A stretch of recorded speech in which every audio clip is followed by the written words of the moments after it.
Welcome back in my rabbit hole. And there was no video for you guys for a few weeks. When you're watching this, it should be January or February. I have no idea because right now it's the middle of December and I just finished writing the community post that basically announced that the channel is going on a winter break. So I thought I could film along. I have no idea how that will work out, but whatever. So today you're seeing this. I'm trying to hold the camera steady, by the way. It's not really easy because my phone just sits on my knee, basically. Yeah, so this is kind of a different perspective here, but I'm sick, as you probably can hear, and so I decided to not make a video for tomorrow. Today is Friday, tomorrow is Saturday, and then I was thinking even more.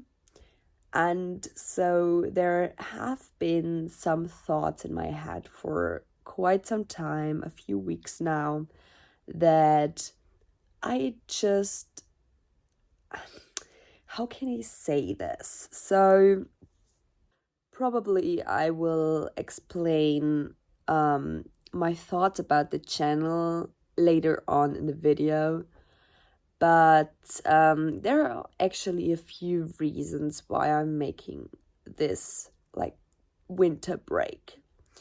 First, I started amazingly motivated into this project, into this YouTube experience.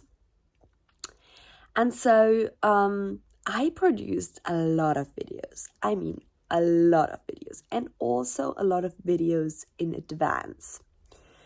So, behind the scenes secret, I guess, there was a lot of pre-production because with my motivation and with my energy, I'm like 100%, I'm doing it. I have the best ideas. I'm just like pumping them out. I'm feeling so good. And then there are times where I'm just resting. And also with me being a serial hobby bouncer, hobby hopper. Yes, I like that. I have no idea if this is the correct term, but I'm a hobby hopper. I bounce back and forth between different hobbies. So of course, there's YouTube making. Of course, I'm showing you my fountain pen hobby in that. But for example, I'm also journaling and I'm not showing the inside of my journals because it's too private to me. I'm planning. I'm not showing you that because of the same reason.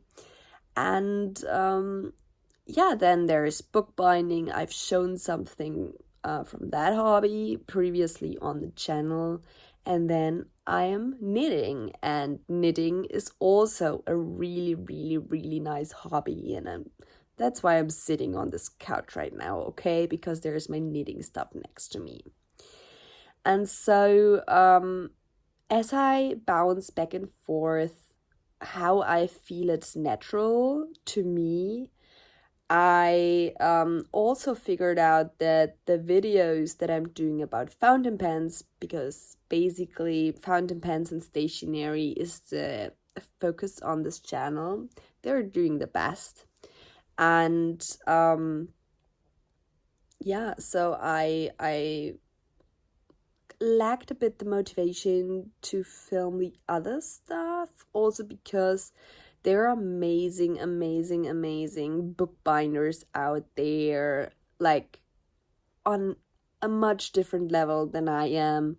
And I know my stuff is good. I mean, yes, but Still, there are other people who are having fun filming bookbinding. There are other people having fun doing these other hobbies like making YouTube videos about knitting. And I'm not feeling I'm not I don't know. I don't feel the sense of joy for how I think a channel should look if I would make one. What motivates me and what has motivated me from the beginning of making this channel is basically showing my unique experience in my fountain pen hobby or in all my hobbies. I didn't really specify that in the beginning, but then fountain pens just felt the most natural, and I think there is something that connects me most, or like that attracts me most to these YouTubers, fountain pen YouTubers, stationary YouTubers who show their unique experience and just take me along on the ride. So I thought I would do that today with behind the scenes, I guess. And another thing why I'm going on this YouTube break is basically also to reset myself. I really felt so good, especially in the beginning, when I also was able to, sorry for the wiggling, when I also was able to prepare videos in advance. And that was not as much possible afterwards, because even during my summer vacation, videos were coming out, and December gets crazy enough in our lives, at least in my bubble and with all the people that I'm talking with. December is crazy. I mean, it's too much. Okay.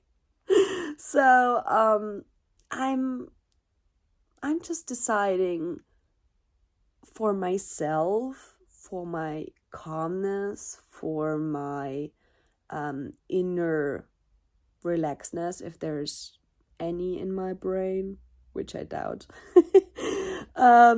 that I'm making this conscious and thought through choice of not making videos until around the middle of January.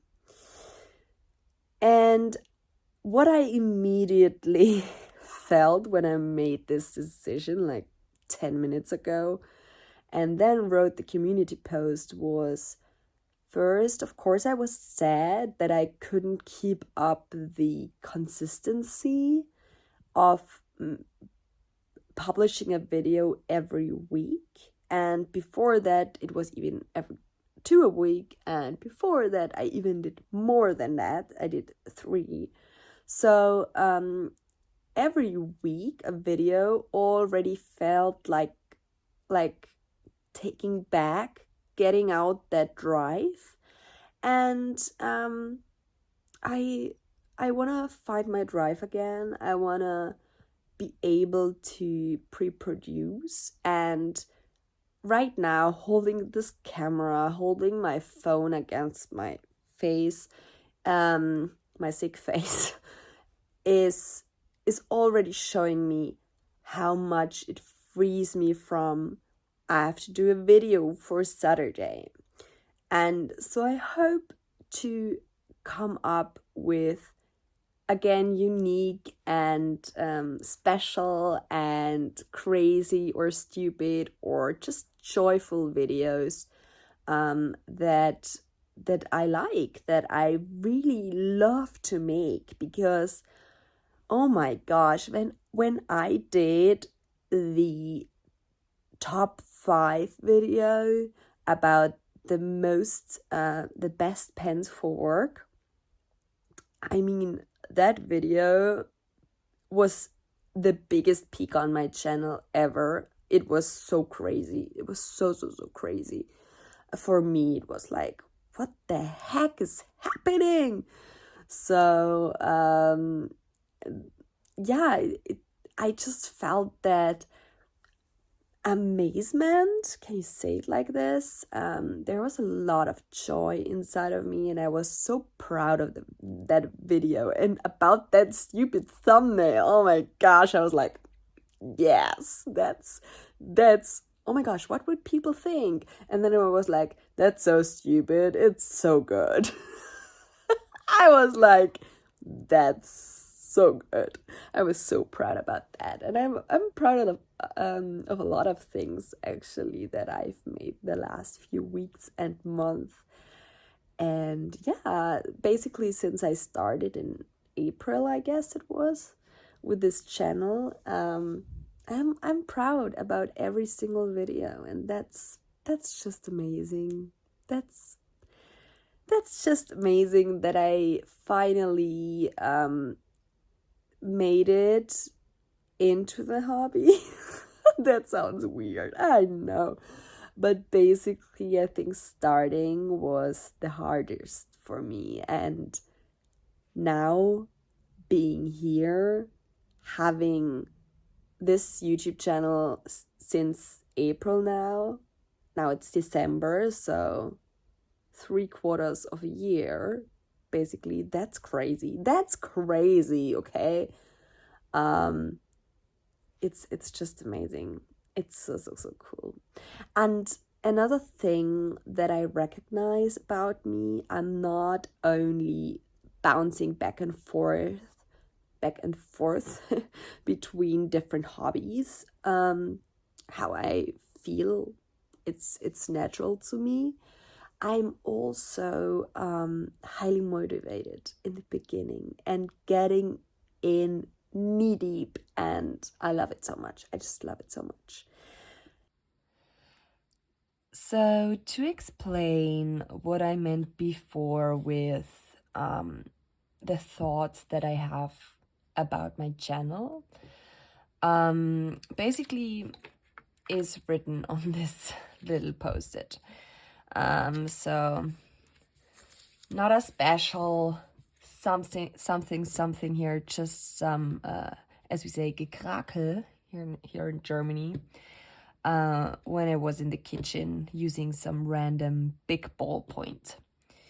And so there, obviously, as I said before, my main motivation to do this channel was to take you on the ride, on my hobby ride, to show you my experience in the hobby. But I think this hobby isn't complete without the other things that I'm doing as a hobby. So, of course, I'm mainly showing you about fountain pens and stationery, but bookbinding is also a big part of it. And so when I was hitting that high of, wow, there was a good video which brought you so many more views and hours watch time, I basically shifted my focus and put my effort into different things, into things that would work, into videos that would be discovered by a broader audience. And that was great for some time until I basically hit the 4,000 subscribers count, and 4,000? No, wait, 1,000 subscribers count and 4,000 hours watch time, because that was the time when my channel was monetized. And since then, I'm feeling a bit low, I guess, motivation wise, and also, yeah, just inspiration wise. So I was doing some thought process where I want to go, where do I want to land. My initial motivation was, as I said twice now, taking you on the ride, taking you on, showing you my process, showing you what I'm doing, how I am experiencing things, putting these things in bits and pieces in videos, and giving them to you so that you can learn, or that you can just I guess, yeah, see how things go for me, and see my unique experience in this fountain pen hobby. So my focus shifted so that I can monetize my channel. It's December now. I think my channel is monetized for about 2.5 months now. I've not earned a single penny, and I'm totally okay with that. And yeah, I just looked back at what my motivation was at the beginning, but also what it should be now, or soon, or in the future. So basically what I drew here was these 3 different topics that I see myself I would like to do videos. Okay, so the most obvious one, when I had the goal to monetize my channel, was what works best on YouTube. So there stands money wise, but basically it's also view wise and watch hour wise and all these things, algorithm wise, I guess, but also what does my audience want to see, what do they click the most, what do they enjoy the most. But there are also 2 different other categories. The most obvious in the beginning was what I would love to consume myself. So there are a few YouTubers in the YouTube realm that I love and adore, that I watch their videos the minute it comes out, or at the latest, like a few days after. Other YouTubers will, or other YouTube videos will come after. So I'm putting every video basically in my watch list if I'm interested in it. And with the YouTubers I follow the most, I want to see everything from them. I'm basically watching first. So I'm going directly to their page. I'm directly watching their videos all in order. I don't want to see the newest one first and then the older ones. I don't know what it is about chronological watching videos chronological, but I guess it's that seeing their story in their hobby, and so this is also what I wanted to make. So I wanted to make content that I would love. I don't like clickbaity titles, thumbnails. I want them to be clear. I want them to have a message. But, I also want to do content where you just hear me talk. For example, I love Simone's snippets on her desk, snippets of her desk. It is called, I think. She's one of the YouTubers I follow. Like, I'm watching her video first. Then Cyril Nana, for example. Coco Little Studio, is it her I have no idea how. Maybe it's right, maybe it's wrong. Chris Sanchez, I'm also following pretty close. And there have been more, of course, but they're not coming to mind as I speak now. But there are a lot of great YouTubers out there, and yeah, I just love hanging out with them. Basically, I just love that. And then the third category that I found was what is most fun producing. And I never thought about this in the beginning of making YouTube videos, but basically, this is what drives me, you know? Right now, I'm feeling this kind of setup where I'm just talking and you're not seeing my face before, and you saw my face. But I'm just doing what is fun to me because this is a hobby and this should be fun, obviously.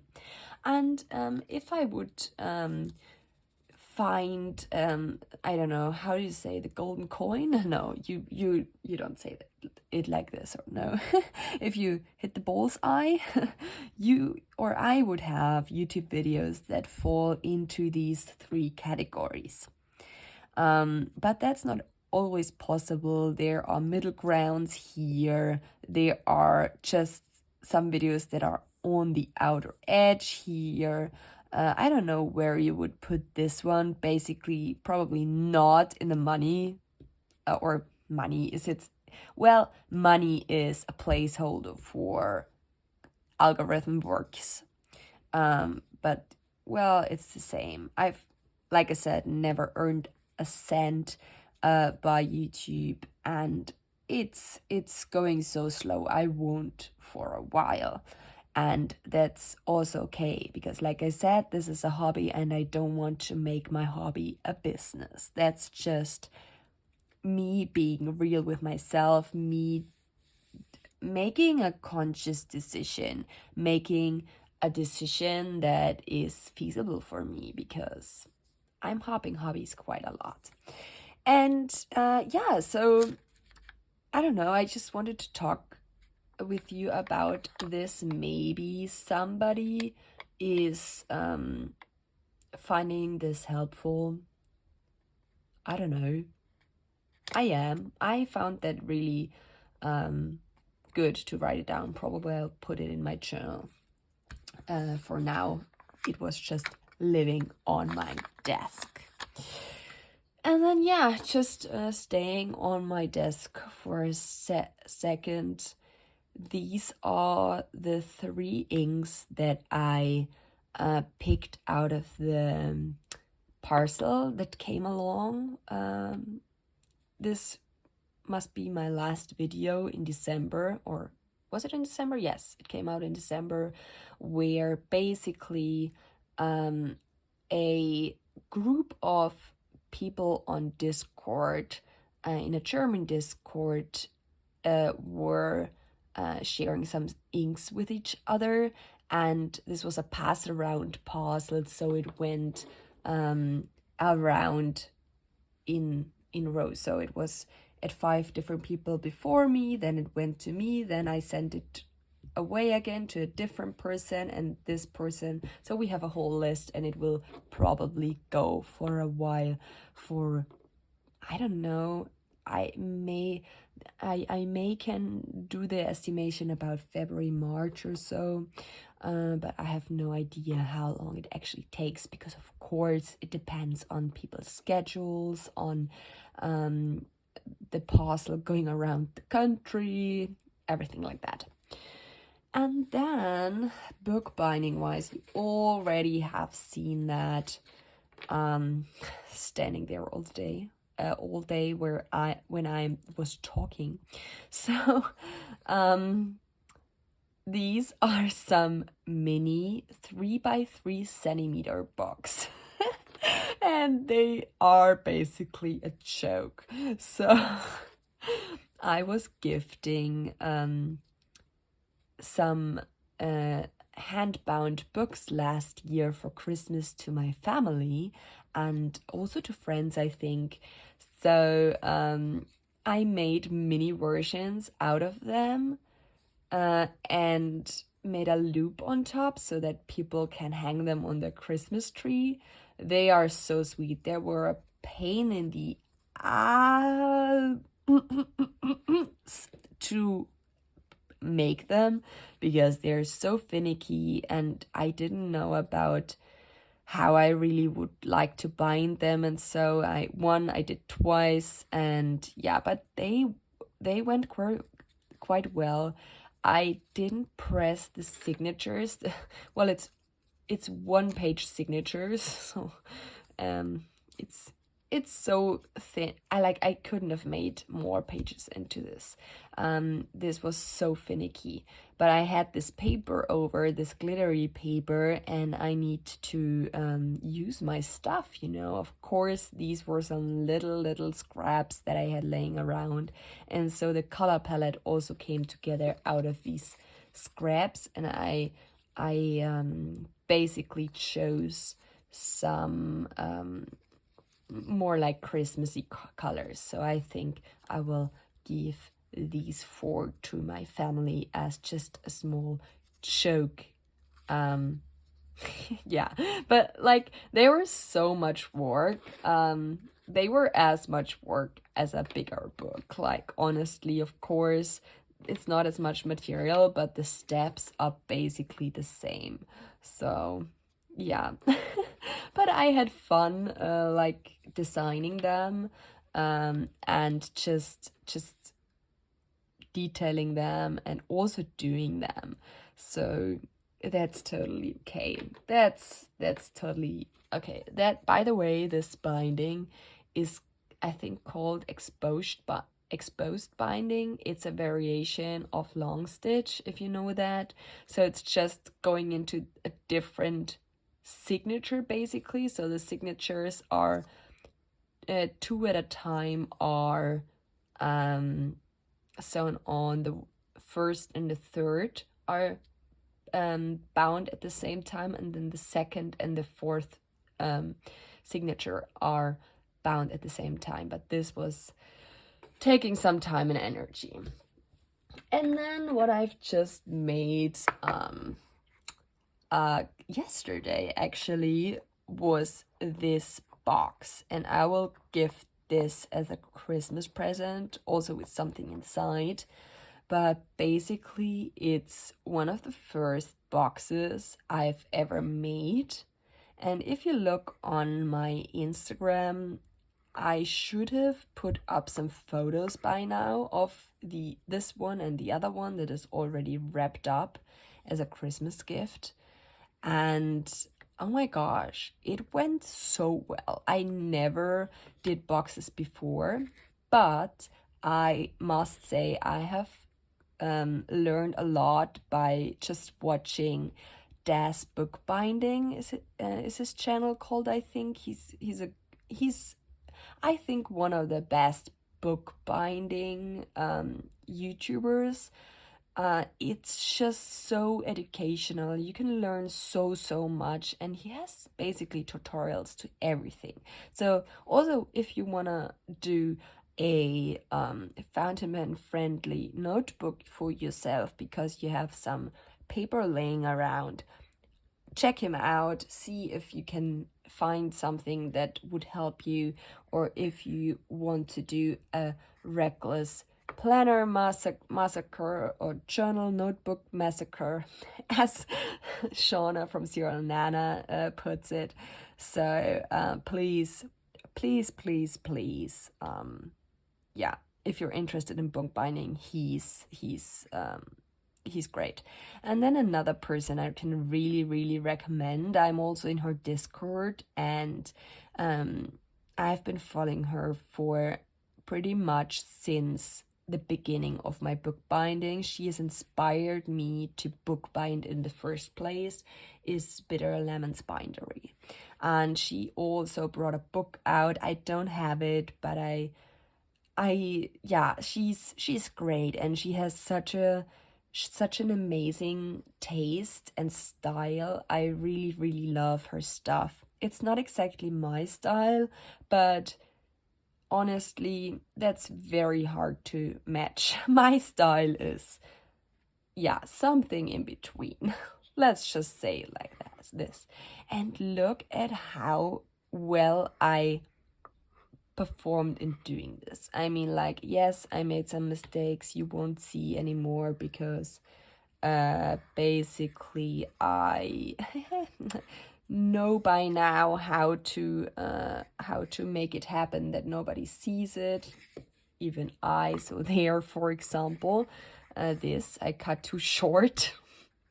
This papers, I was laying it down there, and then I wanted to fold it up and in, and yeah, I cut it there instead of like leaving the length for also putting it in. But whatever, you nearly can't see it anymore because I glued another piece on flush. So if you don't know, you don't know, and you won't ever. So yeah, this was a delight. It was so nice to do this, and I'm looking forward to do more box projects and just look how nice it fits. I mean, it just, you can press it on, not even with a heavy hand, and you put it. Okay, now it fell off, but yesterday it didn't. Okay, let's see. Yeah, so if you tilt it gently, it won't come off. So I'm amazed by my own work, if I can say so. It's, yeah. I'm also, coming back to bookbinding. I haven't done bookbinding for a while now. Actually, I think since March, and it just felt like riding a bike. You learn it once, you have it in your body. And it felt so natural, it felt so good, and it reminded me why I love this hobby. And these boxes also went quite like, they're not super easy to do, and they are also by far not quick, but it felt quite quick to me because I'm used to do like bigger projects, like really, really, really also big ones. So yeah. Another thing that I wanted to share are these socks. I don't know if I have shown them before, but basically they are knit by myself, and I absolutely love the pattern. Here, look at this. This was so much work, but I just love it. And they're not perfect, of course, but yeah, I'm so proud of them. And then these ones I've shown in a previous knitting video, were my first ones. They are too big. Unfortunately, I have knit them too long. So as you can see, they look a bit odd. That's because they are odd. And right now I'm knitting another pair. So these are the first ones I did with the thinner yarn, with a 4-ply sock yarn, and they were going so slow because I was used to knit with 6-ply sock yarn before in the previous project, and so I was like, oh, that's taking forever. And then we have this beauty, and this is my third pair of socks in this way of yarn, in this thickness. And these are 3 different manufacturers, basically. So this is Schachenmeier Regia, this is Meilenwelt something, and this is Opal. And I'm just into knitting plain socks without any color variation or something. I will use my scraps for that later. And the second sock, let me show you. I'm next to the lamp here on the floor because there's light. Can you see? Oh my gosh, what is this? Okay, so this part is done. The heel is also done. There's an extra needle in there in case I want to knit more. I just stick them wherever. And as you can see, I also have these yarn or these knitting holders, placeholders, marks, loops, whatever. And I'm at the third now, and here, so I'm like here. So there's so much more to go. But I was knitting so quick the last days. I just feel that my neck doesn't like that very much if I knit hours. Yeah, hours just going without a break. So I needed a break, and then I did some bookbinding, and there we are now. So I'm really enjoying this hobby. I don't know why I am solely, do you say it like this? I don't know why I am only interested in socks and basically neglect all other kinds of things to knit. I'm not doing any scarves. I've never done a scarf. So I'm knitting for a year, about a year now. And basically I've only knit socks because that was my obsession. And I'm happy about this. I know that it wouldn't be far from sock knitting to do some gloves or like how do you say, for the fingers, for the hands. I just had that word. I felt it was on my tongue and then it was away. But yeah, basically it wouldn't be far to reach out to some other similar projects, but I'm just happy as I am right now, and maybe that changes in 5 minutes and I suddenly want to do something different. But right now it's socks. Thank you for watching. I hope you're having a wonderful day, and I'll see you soon. Bye.